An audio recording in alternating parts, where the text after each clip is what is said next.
You ever feel the world turning back toward its first heartbeat?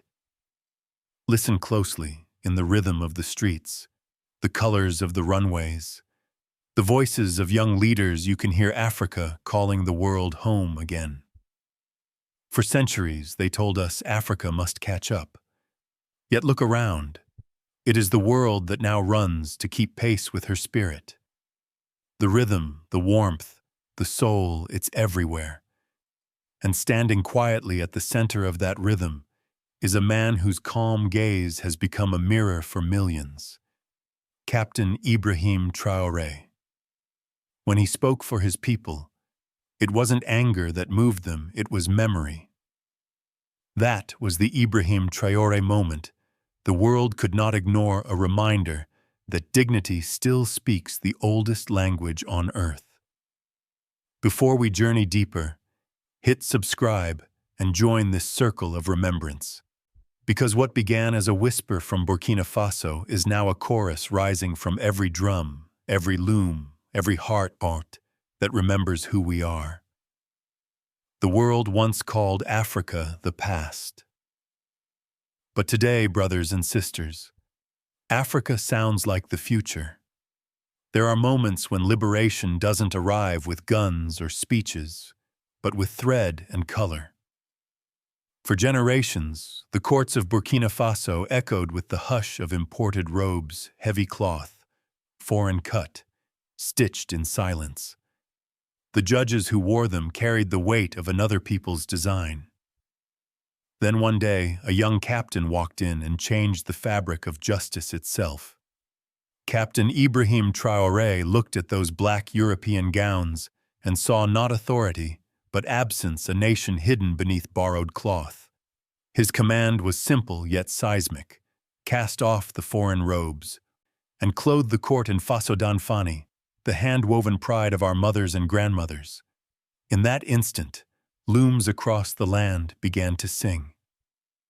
You could hear them in the wind, wooden frames creaking like ancient drums, threads tightening like heartbeat, and history intertwined. Women who once struggled to sell a few meters of fabric now found their art summoned to the center of power. Fingers roughened by years of weaving trembled with disbelief as orders poured in. Each strip of cotton carried a story of drought endured, of children fed, of identity restored. The court's new garments did more than adorn judges. They declared independence all over again. That decree became employment for artisans, dignity for women, and meaning for men who realized that economics can be moral when guided by memory. And across Africa, people watched. From the markets of Accra to the tailors of Lagos, murmurs rose. If Burkina Faso could wrap justice in its own cloth, what might the rest of us reclaim? The fashion world, ever hungry for novelty, called it revolutionary. But African women had been making revolutions with needles for centuries. In colonial times, they encoded defiance into design, a pattern for pride, a motif for resistance. A certain swirl said, "I am proud." A hidden diamond whispered, "Do not underestimate me." Designers such as Loza Maliombo mixed Ivorian heritage with futuristic armor. South Africa's Thebe Magugu tailored suits that walked like modern shields. Kenneth Ives' Nigerian hand-woven pieces turned the runway into a revival meeting.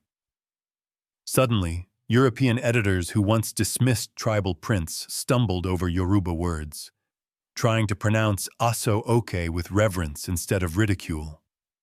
Western brands speak endlessly of sustainability, yet Africa has practiced it forever. Recycling cloth, dyeing with natural pigments, sharing patterns through generations. Here, slow fashion is not a trend, but a temperament. Nothing is wasted because everything carries memory. When a Burkinabe woman weaves, she isn't producing fabric, she's preserving philosophy. To wear such cloth is to stand differently. The shoulders relax, the spine straightens. You move with the grace of ancestors who never needed permission to be beautiful. It is as if the very threads whisper, "You belong to something older than empire." That, my brothers and sisters, is what the world saw in that moment, not couture, but courage stitched in color. So yes, when Africa walked into the global wardrobe, the world paused. You can borrow shade and mimic style, but you cannot counterfeit soul. And that is why the Ibrahim Traoré moment mattered so profoundly. It reminded millions that self-respect can be woven, worn, and witnessed. And yet, as radiant as fabric may be, cloth eventually fades. But the story it carries that endures. Because once a people remember the feel of their own strength, they begin to speak it, sing it, film it, and live it. The looms have fallen silent for the night. But another rhythm is rising not from thread, but from words. What happens when a continent that has found its voice decides to tell its own story again? Once upon a time, Africa's story was told in somebody else's accent. You remember those old documentaries, the slow piano, the whispering narrator, the pity. In this poor African village, they would sigh, as though an entire continent were a charity case instead of a civilization. But that era, praise be, is finished. The microphone has changed hands. Now the storyteller sits beneath the baobab again. But this time the echo travels by satellite. From Lagos to London, from Nairobi to New York, the world is leaning in to listen. Because when Africa speaks for herself, the sound is different. Warmer, wilder, truer. It does not ask for sympathy, it demands respect. Look to Nollywood, now the second largest film industry on earth.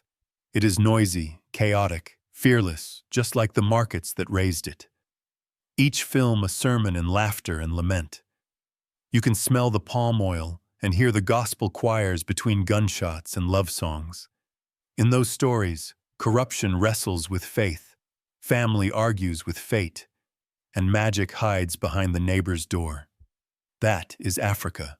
Messy, magnificent, alive. Across the continent, women such as Wanuri Kahiu in Kenya and Sagal Matiop in Sudan are blending folklore with futurism, turning ancestral ghosts into cinema that feels like prophecy.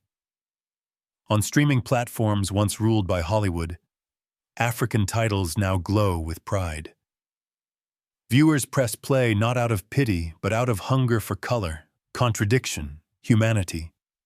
And in this choir of voices stands one more storyteller, Captain Ibrahim Traoré. He does not read speeches, he recites memory. His words roll like drums remembered from childhood, steady, certain, unhurried. When he speaks of Sankara, it is not nostalgia, it is continuation. He reminds the young that the story is not over, merely paused for breath. That is why his videos flood the timelines. They do not sound like politics. They sound like truth catching its breath after a long silence. Then came the Ibrahim Traoré reaction waves of pride and wonder, rippling far beyond Burkina Faso. Across the diaspora, elders nodded and whispered, "At last." On social media, youth from Detroit to Dakar stitched his words into rhythm and remix. Journalists who once framed Africa as chaos now quoted African philosophers. Universities dissected his phrases as if decoding scripture. The world wasn't scandalized, it was spellbound. Why? Because his tone carried something the modern ear had forgotten. Conviction without arrogance, humility with fire. He spoke not at his people, but from them. And that is the oldest storytelling form of all the communal we. Africa's art has always known that. Every folktale, every proverb, every drumbeat hides a parable. A grandmother under a mango tree may not own a camera, yet she holds the blueprint of continuity. When she tells a story, she isn't filling time. She's building a bridge so memory can walk across. The new generation has simply switched the tools, microphones instead of gourds, TikTok instead of town square, but the spirit is the same. Scroll through the internet and you'll see it. A tweet beginning, "My grandmother used to say," followed by wisdom that silences the noise of the feed. It's the same gospel in a digital tongue. And here's the miracle. People outside Africa are beginning to crave that sound. They are weary of sterile stories, of heroes without heart. In lecture halls, scholars debate Ubuntu. In art galleries, curators hang beadwork beside digital prints. In churches, choirs sing Yoruba hymns with London accents. It seems the world is finally listening, not out of duty but desire. Because stories, when they are true, heal. They make nations remember themselves. And that, my friends, is the quiet power returning to Africa, the ability to name itself again. When Captain Traoré speaks, a continent listens, but so does the conscience of humanity. It is as though each syllable knocks dust from an old drum and says, "Wake up, the rhythm is ours again." And just as fabric once freed the body, now stories free the mind. Yet beneath every tale runs a deeper law, a moral rhythm older than paper or politics. What happens when that ancient rhythm begins to govern nations once more? Let us pause for breath, family. Because what rises next is not merely politics, it is philosophy dressed in cloth and courage. If the last chapter showed us how Africa reclaimed her voice, this one shows how she remembers her heart. There is a word that sits at the center of African wisdom, simple, round, complete: Ubuntu. It means I am because we are. Not I think, therefore I am. Not I own, therefore I matter. But we are, therefore I exist. It is the kind of truth that does not shout. It hums like wind through tall grass, like mothers singing as they grind the day's maize. Ubuntu is the law that needs no parliament. It is what makes a neighbor feed another's child before his own hunger is full. It is why a farmer will rebuild a stranger's hut after a storm, because storms belong to everyone. In Africa, morality was never written in books. It was lived in greetings, in shared pots, in how the old are spoken to and the young are carried. And it is this ancient logic that Captain Ibrahim Traoré carried into the modern state. When he cut the salaries of ministers and senior officers, Western observers called it symbolic.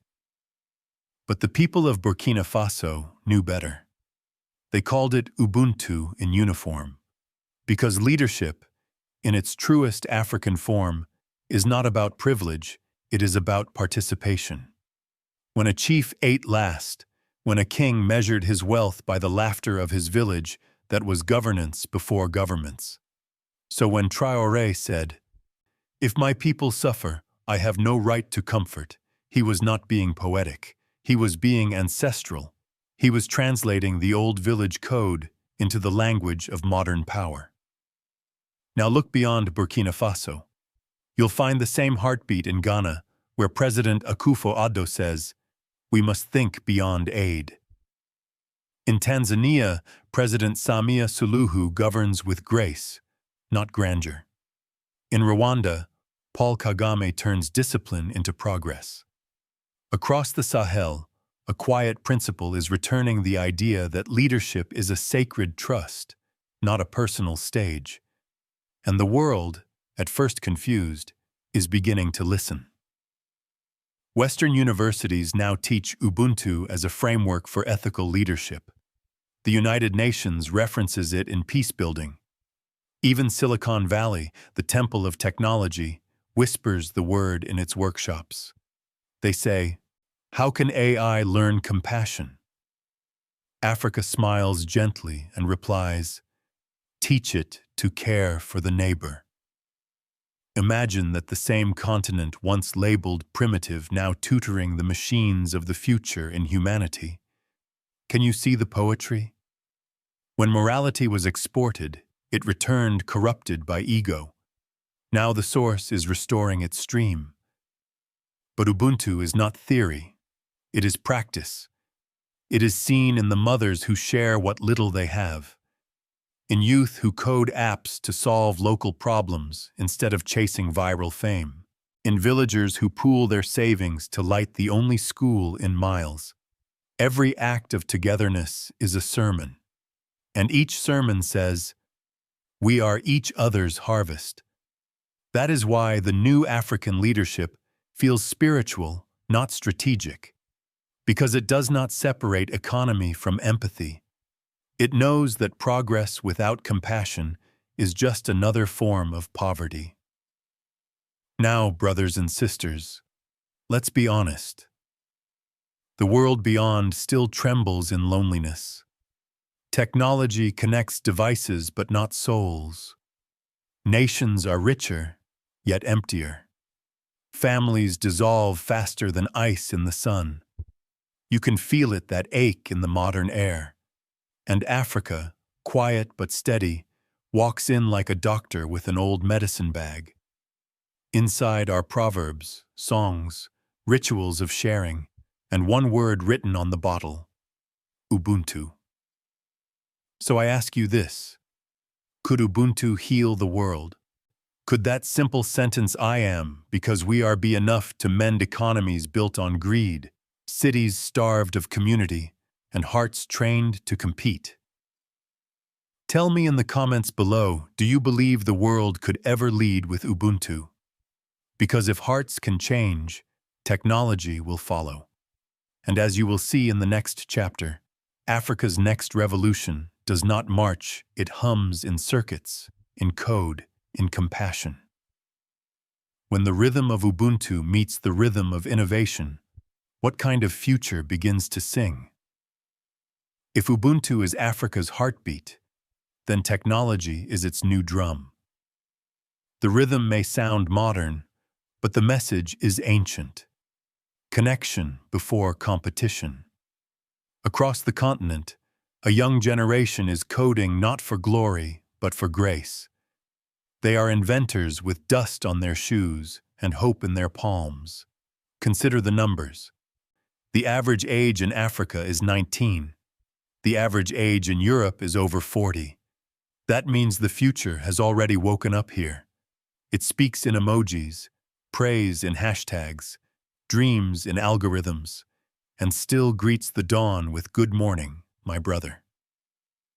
These are children of Wi-Fi and wisdom, born with smartphones in their hands and ancestors in their hearts. Look to Kenya's M-Pesa, where mobile money transformed villages long before Apple Pay learnt to blink. Look to Rwanda, where drones carry blood over mountains, compassion with wings. In Nigeria, young minds teach coding from corrugated classrooms. In Ghana, engineers turn broken solar panels into light for entire communities. Everywhere you look, invention wears a smile that says, "We didn't wait for permission." The West often mistakes this energy for imitation. It is not. It is reinvention. While Silicon Valley asks, "How can we earn billions?" African innovators ask, "How can we feed everyone?" They call it startups. We call it survival with purpose. And now the giants are watching. Google built its first AI laboratory in Accra. Microsoft raised a development center in Nairobi. Even Elon Musk's Starlink bends its satellites toward African skies. They do not come out of charity. They come because Africa has become the testing ground of truth. If something works here, it can work anywhere. But beneath all the cables and circuits, there is soul. Western innovation often begins in the mind. African innovation begins in the heart. Here, A new philosophy is rising: Ubuntu technology tools that connect and care in the same breath. It is the belief that progress must feel human or it is not progress at all. Imagine software written with compassion in its code. Imagine data used not to divide but to deliver dignity. That, brothers and sisters, is the new gospel of progress. Compassion compiled, empathy encrypted, community uploaded. Yet one question lingers like thunder beyond the hills. When the machine finally learns to care, who will teach the leaders to listen? Because the next lesson waiting for the world is not about hardware or code, it is about humility. And Africa is ready to teach it.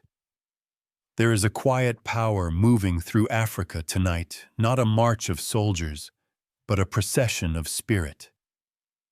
The world calls it rebellion. Africa calls it remembrance. Because what is rising is not rage, it is restoration. A return to what worked before the noise began. Across the continent, a new kind of leadership is unfolding. It wears no crown of arrogance, no suit of superiority. It wears humility like armor and service like silk. It listens before it commands. It is the echo of councils beneath baobab trees, where every voice, even the smallest, mattered. Look to Captain Ibrahim Traoré, who carries power as if it were a borrowed drum, to be played gently, then passed on. He doesn't perform for cameras. He governs as a guardian. When he says, "We will no longer live on our knees," it isn't bravado. It's memory speaking through him. And that memory is contagious. You can feel it in Ghana's call to think beyond aid, in Tanzania's grace, in Rwanda's discipline. None of these leaders imitate the West. They translate their culture into governance. They prove that authority can look like empathy and still command respect. The West measures leadership in titles and sound bites. Africa measures it in service and silence, in how many are fed, in how deeply a community feels heard. That is why this new confidence feels unstoppable. It's culture turned into competence, spirituality turned into structure. What some outsiders label populism is simply a people remembering their posture, standing tall after centuries bent low. Across the Sahel, across the South, even across the oceans, this awakening is shared. The diaspora is coming home in heart, if not in passport. Artists in Brazil trace their ancestry to Benin. Musicians in the Caribbean weave Yoruba into their lyrics. Young Americans rediscover African spirituality as medicine for a restless soul. They are not returning out of nostalgia, but out of necessity. They are searching for balance in a world that has forgotten how to breathe together. And here is the beauty. This new generation refuses to choose between heritage and innovation. In Accra, a 23-year-old turns Adinkra symbols into NFTs. In Nairobi, teenage girls build robots from scrap metal. In Johannesburg, DJs mix ancestral chants with electronic pulse, the past meeting the future halfway. In Lagos, poets teach proverbs in 60-second videos. They don't see tradition and technology as rivals. They see them as relatives. Their mantra is simple. If our ancestors could build pyramids without Google, imagine what we can do with it. So when the world squints at Africa and asks, "Is this a revolt?" the answer rises like a song. No, it's a renewal. It's not defiance. It's definition, not a comeback, a continuation. The same drumbeat, played by new hands, louder, prouder, wiser. And as that drumbeat echoes beyond the continent, one question lingers in the wind. Will the world finally listen, or will its pride keep it deaf to the balance returning? So here we stand, brothers and sisters, at the turning of the tide. The same world that once told Africa to catch up is now pausing, listening, learning how to walk again. Because truth has a rhythm, and that rhythm has always been African. When we look back, there was a time the world spoke of progress as if it lived only in skyscrapers and stock markets. But now the light is shifting. It glows in the humble villages where looms hum, in the classrooms powered by recycled sun, in the voices that tell old stories through new screens.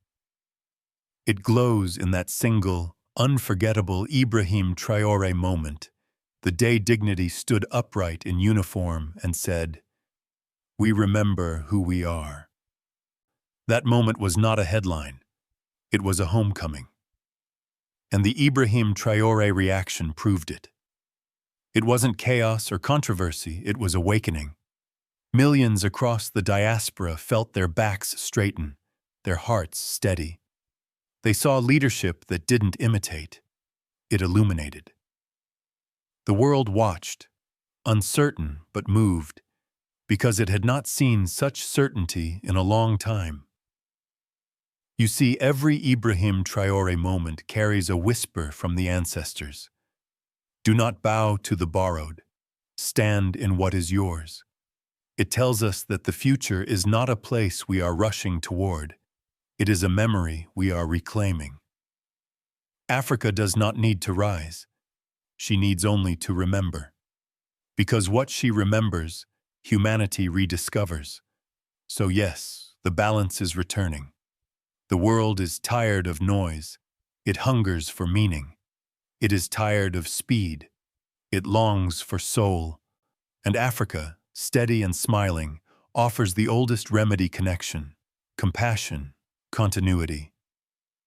Before we close, I ask you, where do you feel Africa in your own life? In the rhythm of your playlist? In the warmth of your community? In the courage of a young voice that refuses to be silent? Tell us in the comments. Let the circle widen.